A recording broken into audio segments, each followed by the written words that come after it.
Welcome to Audrey Thoughts with Audrey Scott. I'm Audrey Scott. I wanted to talk about Caitlyn Jenner last week and I forgot about it because it's just ridiculous to me. The phenomena of like this person who is an Olympian and then became a murderer and then became a woman decides to still be a woman, have the most money in the world, so be able to become the most decent-ish looking trans woman she can look like, and goes to Fox News and starts talking against trans people in schools or like trans teachings in schools, which I'm not necessarily against entirely. But I don't fucking want to listen to that bitch, all right? I didn't want to listen to him before. I don't want to fucking listen to him now. These people get too much fucking attention. And then this past week, there's this person named Ollie Sykes, a British influencer. Last summer of 21, they got 18 surgeries to their face to look like a Korean member of BTS. Don't remember their fucking name. Don't care about BTS. Right. Crazy. Ends up legally marrying a cardboard cutout of the fucker. Well, this year, they decided to... Well, they were claiming they were Korean as well. They were also claiming the British guy identified as a Korean woman. Yeah, fuck. I think so. Ollie, yeah, definitely. Yeah, a Korean woman. You can't transition races. I know there's been people in the past trying to do it. They're very rare cases, rare nut cases. There's a lot of unique cases of mental illness, but it's just cool, right? You got that attention. You were the influencer before, turned into a Korean person. A few weeks ago, decided to go back into a man and was interviewed by Tucker Carlson. And I listen to Tucker, entertaining to me, truly. Like, I listen to a lot of different news sources just because I think it's important to have a well-rounded and balanced opinion based on everything in front of you. You know, don't live in an echo chamber. It's fucking toxic. But anyways, they're interviewed on Tucker Carlson, and it just sounded a little scripted at points where they talked about, you know, how they were an adult and they had the ability to make all these decisions and they regretted them. And when they transitioned, a lot of people on the left were mean to them. And that happens as well when people just don't like it anymore, which I could understand. That's a huge decision to make. You were changing your body, and I could imagine not everyone being about it, but they were talking about being ostracized. And then it got a little scripted where it was like just going hard at the trans issue in schools, but it just didn't sound like words that Ollie would use in any other sense. Like, compared to their videos, compared to who they are as a person, it just sounded just like what Caitlyn Jenner's saying. And even the tweets, they're all so similar when people are talking about the left or talking about fascists and shit like that. It's just so interesting how the evolution of the right, they're using these people that are they're gross. I don't want to fucking listen to them. They're annoying. I don't respect them, all right? And it's not because of them being trans. It's because they're just not good people. Why the fuck do I want to listen to that? And they're using these people to their advantage. And I just find that intriguing. But other than that, a lot has happened with... Oh my fucking God. I was chilling in my car, smoking a joint, listening to some awesome music. This little dog. FTX. All right, Twitter's cool again. All right, love Twitter. Absolutely fucking love it now. Elon is my Twitter god. I'm not even obsessed with crypto or anything, but since Elon has taken over Twitter, the way news is being spread on Twitter and the way people can talk and not get in trouble immediately and get taken down is interesting. And that's why I started getting involved. And right when Elon took over, the FTX thing happened. Let's fucking talk about it a little bit. I have some notes here. So we got SBF, Sam Bankman-Fried. He is like the founder of FTX. There's a lot of other people involved. But he was a founder, and his mom, her name is Barbara Fried, and she's a co-founder of Mind the Gap and Get the Vote Out. And these are organizations on the Democratic Party. And then she eventually started a grassroots PAC. And so SBF's mom was one of the largest donors to the Biden campaign, the Biden presidential campaign. And do you know who the second largest donor was? FTX. Interesting, right? Alameda Research works with FTX, and the CEO of that, her name, I can only see her face. You have to look up her fucking face. It's it's an unforgettable one, for sure. It kind of looks like someone melted a claymation of a human being in the microwave for 4 seconds. Your just face is, or like a candle, just melting a little bit. She's an interesting little character. Caroline. Yeah. Caroline Ellison. She's 28, and her and Sam both went to MIT together, and her father is the head of economics at MIT. And I'm never really into like the crypto stuff and like things going up and down. I have other things to care about. I have snails to look at. I have bugs to identify. But the reason I cared about this is because it was $9 billion. You know, that's not a little amount of money. That's $9 billion. And the only money it didn't affect was ours, because FTX has its own website for US.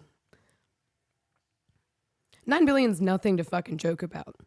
And people were freaking out. Like, I was watching it happen as soon as it started happening, and watching like the live chats of SBF being like, I don't know what's going on. I'm trying to help. And people were literally losing so much fucking money across the globe. So with the background of the affiliation with the Democratic Party, with the $9 billion, and while this was happening, Ukraine declares peace. That's fucking insane. So then a few days later, there's Twitter Spaces now. It's like the Clubhouse thing, and there's people just talking. There's like other crypto people, which I don't necessarily trust either, but at least they have information, and SBF even joined it. Martin Shkreli joined the Spaces and started talking about it, and apparently he has some affiliation. I just think he was one of the venture capitalists that helped ruin what FTX was. But Hunter Biden joined FTX or Twitter Spaces, and everyone was freaking the fuck out because they're like, oh my God, the son of the president, this huge thing is going on. $9 billion just gone, and no one's really doing anything about it yet. And what does Hunter Biden talk about? I listened to it, all right? I listened to it. His art. His AI art. And apparently he's making animations. And if you asked anything political to him, he was not going to fucking answer it. And apparently he's clean now. He's a 2.5-year-old son he takes care of. He cares about his family again. I want to know how old those fucking videos are. I liked the crack in the process. I want to know more about that. And so everyone was really pissed off in the chat. They're like, you are not answering anything. He's just talking about how much he loves his kids and making this art. It was just insane to hear. It was just wild. Truly, I never expected that.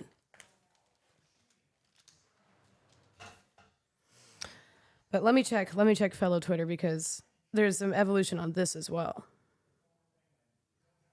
So as of today, Nancy Pelosi is no longer the Speaker of the House, and I retweeted it so I could talk about it up here.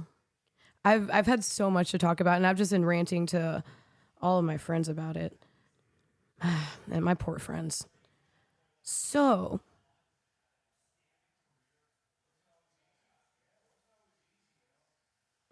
they want to do an investigation on Joe Biden, and Republicans want to do an investigation on Joe Biden.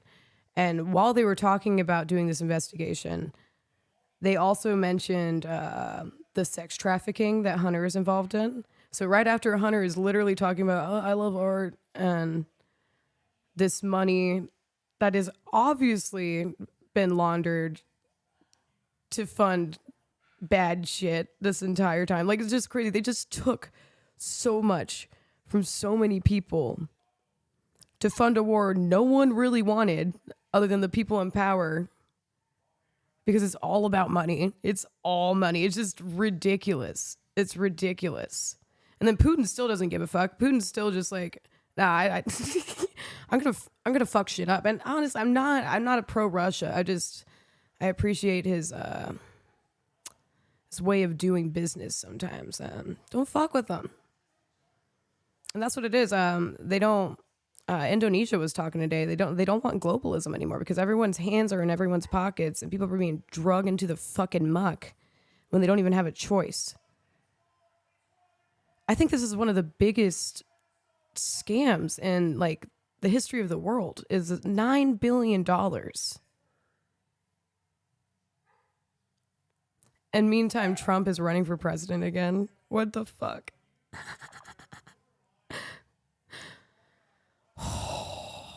Dear God, if he gets in again.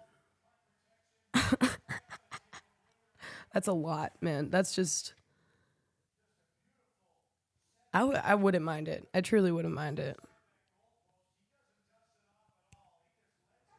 He ruined my life the first time he ran for president. Well, he didn't ruin it. It's just my life wouldn't be what it is now if he weren't elected. I was raised Mormon, and my parents wanted me to go on a mission still, even though I didn't want to ride a bike and wear a name tag and harass people and know where they live and track them down after years of them trying to escape the church for some reason. I just didn't want to do that. I decided to join AmeriCorps, and I was going to help the homeless for 2 years in San Francisco. And I had all the paperwork done. It took a lot of time to apply and everything. And a week, what was it? So a week after Donald Trump was elected, he cut AmeriCorps' budget entirely. Well, not entirely, like I think at least half of their budget. And all the work that I had done just didn't matter anymore. And I had to apply to a college in a week. I didn't want to fucking work for anything, so I just applied to one school. And it sucked. I hated it. I'm Virginia Wesleyan, go Marlins. Fucking stupid school. I got in trouble. I got on academic probation because I was smoking weed in my room and I used a beer can to make a little sploof, and I would blow into it with a linen sheet. And they would have like random searches. And so they found that. They got me for alcohol. They got me for weed. They didn't find my guinea pig though. I had a pet guinea pig named Boogie, and it was in the bottom drawer of my dresser. And I would just like slide it in. Boogie was great. But this week has just been crazy. And the thing that I try to focus on as well when talking about all of this is that no matter what is going on throughout the history of the world, you have to remember that you are still living your own life. And even though it feels like there's this chaotic frenzy that you have to be a part of, you don't have to be a part of it. And having ultimate control on yourself and your emotions will take you so much further in life in the best way possible.